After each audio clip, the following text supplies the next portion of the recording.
Ladies and gentlemen, with everyone except Mr. Yaqub has had a good Christmas. Mr. Yaqub was shot dead a few days ago on a slip road off the M62. Now, he was shot dead by the police. There were no reasons for shooting him dead other than the fact that the police suspected him of being some sort of gangster. And they said that there was a gun in the car. However, I just point out that in England, we don't have a law that anybody can be shot dead by the police at any time. There is a law that if you're accused of something, you have to go to court.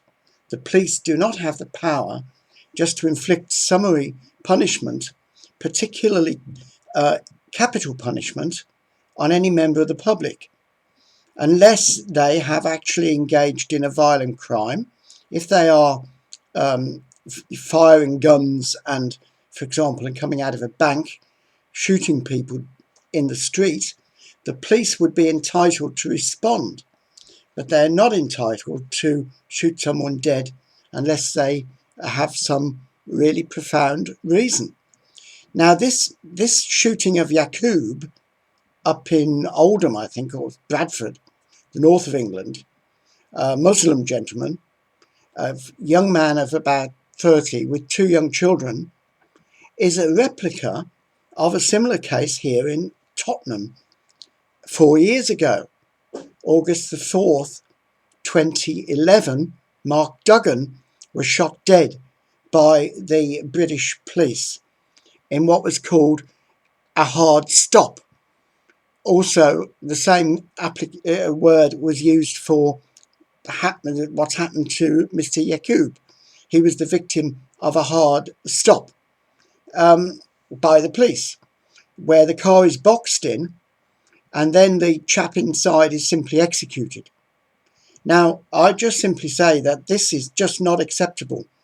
What happened to Mark Duggan was not acceptable to the public here. He was supposed to be a criminal, but he didn't have a criminal record, not a significant one anyway. And the same applied to Mr. Yaqub.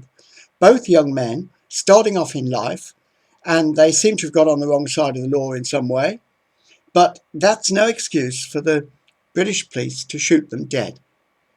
And I don't know what will happen now. I hope there's no riots up in the north of England, as they were down here in Tottenham.